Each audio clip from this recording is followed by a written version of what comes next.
This is Pete Moore on Halo Talks. I have the pleasure of bringing from international base of south of France, Gabriel Cian. We're going to talk about longevity. We're going to talk about his serial entrepreneurship in the technology space. And he has sold 2 businesses and going to build several more in the future. So Gabriel, welcome to your first Halo Talks. Yeah, thank you so much for having me here. Awesome. So give us a little background on what you've done, some of the startups that you turned into companies that exited, and then talk about why your passion and energy is going to lie in helping new companies. Yeah, so thank you very much for the intro. I've been entrepreneur for the last 20 years, coming from the tech space. And I have created a couple of startups, sold 2 of them in the tech space with related to artificial intelligence, big data, and marketing automation most of the time. Okay. So I exited the last one in 2021. At that time, I was 40 years old. And I decided to change completely gears and focus on longevity on the last half of my life, so to speak. I have discovered longevity. This is a new universe which is so fascinating. The science is moving forward so quickly, and the prospects of living longer and healthier was very enticing to me. And I just wanted to devote the rest of my, energy and life to longevity, helping people live as long as healthy as possible. So, tell us about the, getemail.io and then Prague Online, and, what you did on those 2 companies that you think were, game changers, or what pivoted you into having the ability to have somebody come and want to acquire businesses. Because as most entrepreneurs know, 90% of companies that get started do not get acquired. Absolutely. As for a very tough business, a very tough universe to be in, and a very tough activity on a daily basis to make those out of those company successes that acquirers would be interested into acquiring. So, by the way, in 2021, the company was acquired by a big US publicly traded corporation called Dun& Bradstreet. Oh. And it was a great experience for me to sell the company and also work for 2 years for the earnout and the transition period between to make sure that things happen on the right side for the acquirer. Got it. So what I've done, I've done differently. To be honest, it's a software as a business universe. So in SaaS businesses, actually, it's pretty hard to be successful. You need to execute really well. You need to say no to many opportunities, because at some point everybody's going to ask this feature and that feature, and if you get lost into that kind of complexity, you're out of business at some point, or you're going to suffer a burnout or anything, but you're not going to be successful. So saying no to so many opportunities and just laser focus on one thing and do it the best in the world, I think was a game changer for us and for the industry as a whole.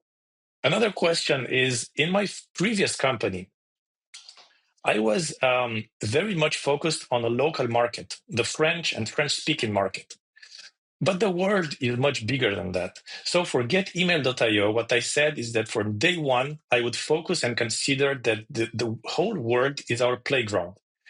And it has been a game changer also, because we opened up to a market that was like worldwide.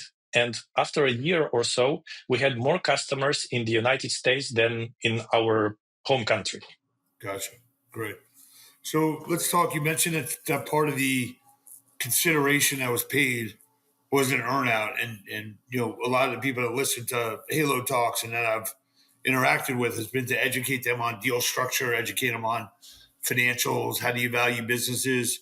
So for those people that don't know, you might get paid a certain amount up front. Let's say you got $5 million up front, but you really wanted $8 million for the business, and the company was willing to pay you 8, but they're like, look, you got to earn your way out of this deal, and you got to produce, and then I'll pay you a prescribed dollar amount if you do earn out and actually achieve what we agree that you're going to achieve, either 12 months or 24 months down the road in the future.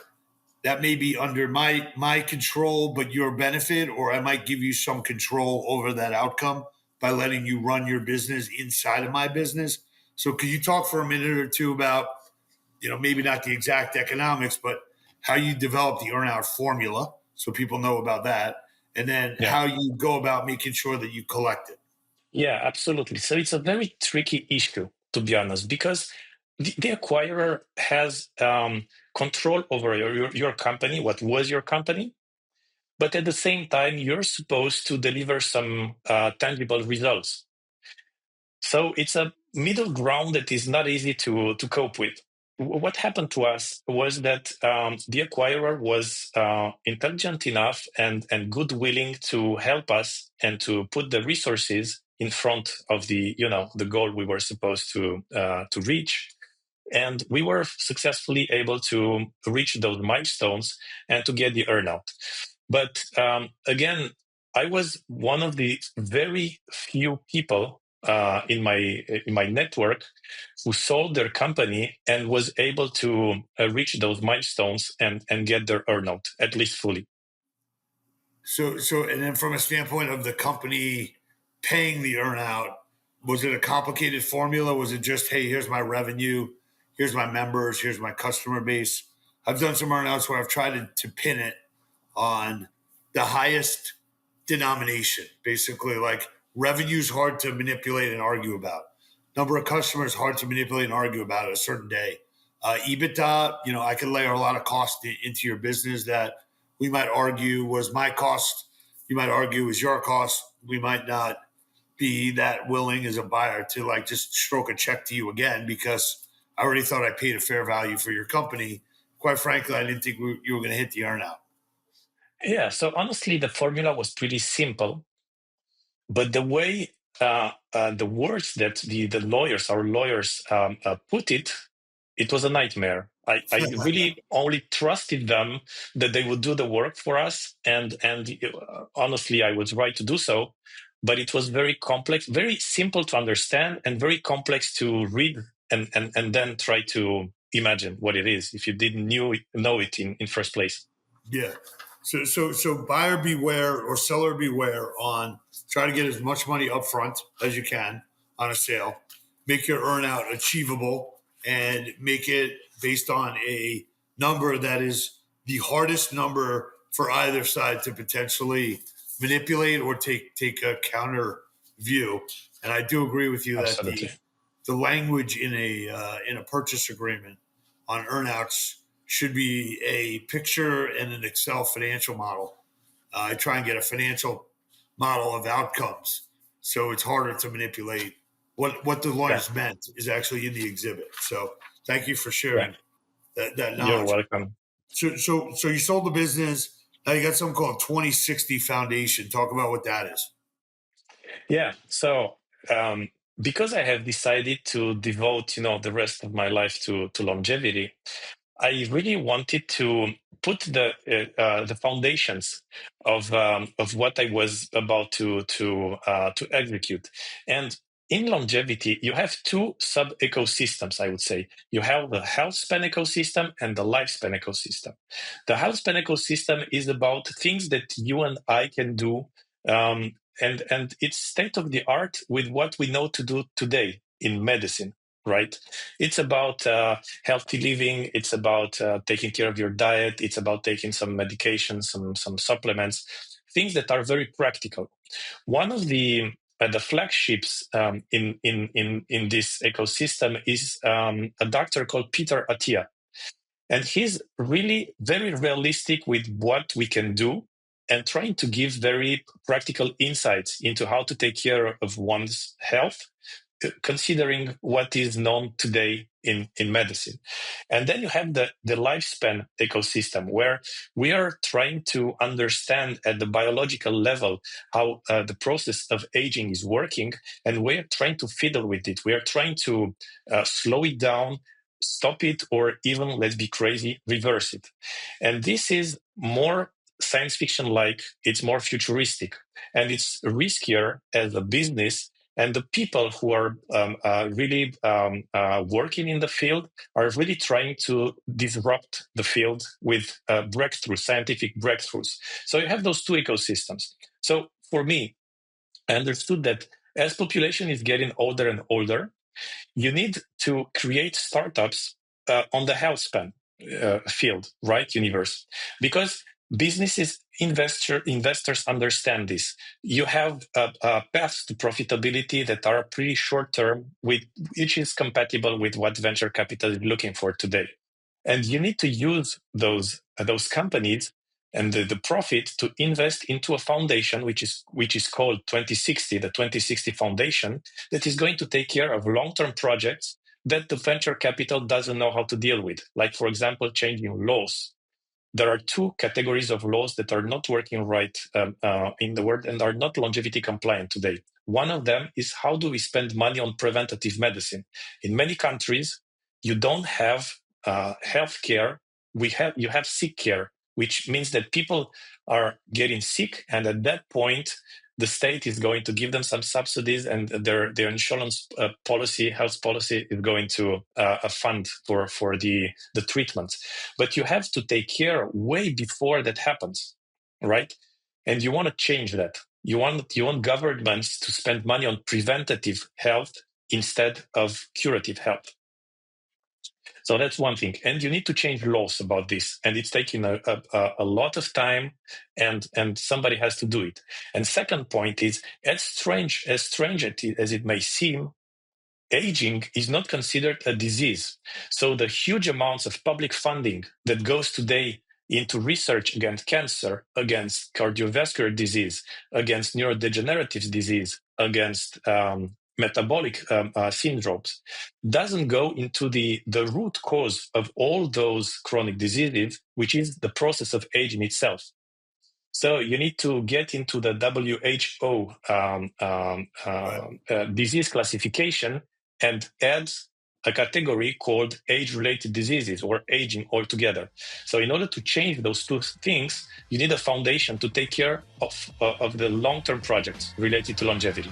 So let me ask you a question. So 2060 Foundation, as it's set up right now, it seems to me, and correct me if I'm wrong, is it's really a lobbying slash movement of trying to get awareness and potential investment into companies that are solving these problems, and hopefully they come up with the Absolutely. solution. But are you, like, what hat are you wearing? Are you like a potential investor in businesses once you get them kind of green lighted through where they could become commercialized? Are you more of a public advocate, and you're saying, hey, I'm not necessarily looking to make money at 2060 Foundation as like the owner or entrepreneur or protagonist behind it, and I want to be known as like, hey, I'm like the head of, like, I kind of claim to myself like I'm like Captain Halo, like I'm a superhero trying to get capital into the U.S. market and global market for these types of companies that in return will solve some component of solving loneliness, obesity, or diabetes. So where do you kind of sit when you wake up in the morning? Are you the CEO of what? Yeah. So listen, for 2060, the flagship project we are working on right now is Yeah. an investment club where we bring investors, most of them folks like me who have sold companies and are really interested into longevity. Yep. And some of them are financing longevity startups, both health span and lifespan, like the biotech crazy stuff. Some of them are creating companies around longevity topics, or again, either biotech or the more health aspect of it. So we are really trying to grow the amount of money that is being invested into longevity, and also trying to inspire as many entrepreneurs as possible to start new companies in this field. Gotcha. So that's the Well, if you flagship. want, yeah, if you want to use the term Halo to your 2060 Foundation, I hereby bequeath the use of the term Halo, health, active lifestyle, outdoors, because that's really the foundation of Yeah. solving all these chronic diseases in the U.S. That's why we use it instead of the word wellness, because you have to Okay. create the halo effect Yes. No pressure. I'm just giving it. I'm giving it to you because it's royalty free. We want everyone to use it. So Great. Thanks feel so free. much. Feel free. So as you okay, so now I get it. So I got an investment club that's basically trying to pressurize certain things in the market that could be game changers. If you take a look at let's use Ozempic or Wigavo or any of these GLP-1 drugs as longevity instigators, we'll call them, right? If I can change the way you behave, Absolutely. then I'm part of the longevity, 2060 curve. You better get in the gym also, or else you're gonna wither away. So how do you view weight loss and maybe certain things that might be deemed like, oh, that's a fast track for you to like lose weight, not the traditional way of like I earned it, necessarily.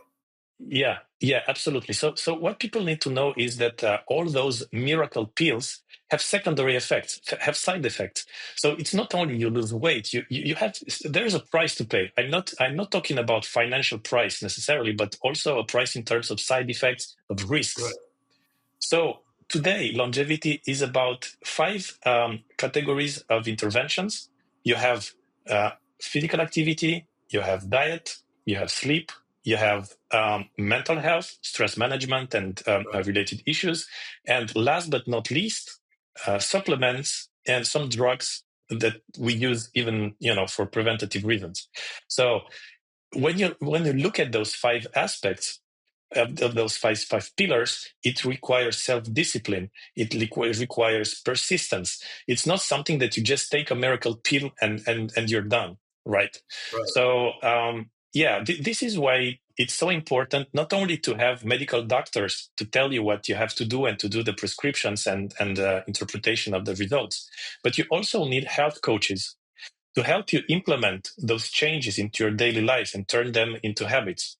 Because otherwise, it's just going to stress you out like crazy because there are some things that are not right with you. But since you don't apply anything and you don't do anything to change that, it's going to generate more stress than not knowing about it. Good.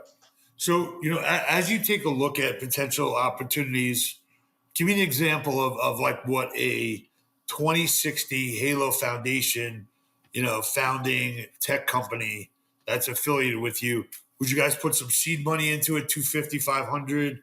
Would you go and help them get a grant from some government that might be trying to solve this and you kind of become like the poster child for that? What are some of the ways that Yeah. interacting So or no. part of this would work? So yeah, so what we'll do is present the startup to our community of investors, and some of them are going to be interested in the opportunity, and then we're going to assist the startup until they raise the necessary amount of money for their startup. So that's how it works. And by the way, the foundation is not there to make money, just as you were saying. So we are just offering as much visibility as possible to the startups and helping them raise funds. And there is no sort of business model associated with that. We don't take any commission, any success fee, absolutely nothing. We are just going to be very happy if that startup is going into the market and increases the likelihood that one treatment really works in longevity, and then there's going to be a whole new wave of investments once we have one drug that extends, say, lifespan by 5 to 7 years. Rapamycin was one of the candidates, is one of the candidates. We've had metformin at some point. So there are different candidates. I'm sure that more sooner or later, one of them is going to work. A couple of quick questions here before we close out. One is, given where you sit in France and probably have a better lens on what other countries are doing versus in the US, we kind of look at ourselves and don't really go outside of our own box as much as we should. What country do you think has the best policies, lifestyles, inertia to be like the longevity, epicenter of the world? Yeah. So unfortunately, I don't think it's the United States. I don't think it's France nor Europe. I think of one specific country, Singapore. Singapore has one of the lowest fertility rates in the world. and they're wealthy, but their population is aging quickly. So they have this sort of emergency to fix this health span problem. And they are putting huge resources because they have them and because it's very urgent for them to take care of this public health problem. So I'm really betting on Singapore as one of the, the first and foremost countries that are able to extend people's lifespan and health spans at the national level. Gotcha.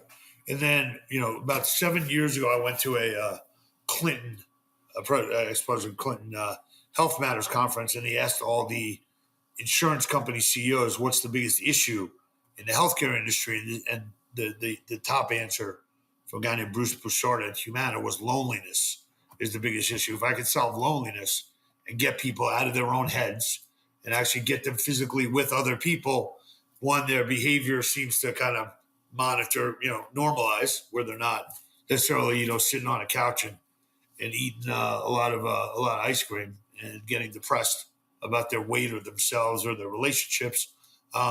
What do you see as the key driver or drivers on the longevity side? Yeah, so as I said, mental health is one of the 5 pillars I have listed earlier, and it's so important, especially for older people. And there's this observation that for example, if you have an accident, like for example a fracture or something, then you isolate yourself, and then because you isolate yourself, you're going to have a whole set of consequences, which eventually decreases your health span because of that. So it's so important for people to keep very healthy and reach a social ties. Gotcha. All right, great. Well, look, we look forward to having you dedicate yourself to this industry. You've now been exposed to the Halo sector, and as people come up with new ideas and want to bounce them by 2060, please get in touch with Gabriel. All of his information will be out there, and look forward to be having you as a thought leader and action leader in the network. So welcome aboard. Yeah, thank you again very much for having me here. I was really excited to introduce to you guys 2060.life, which is the website of the foundation. Please join me if interested, and let's build a future together, a future where people are living longer and healthier. Awesome. All right, man. Go Halo. Go France.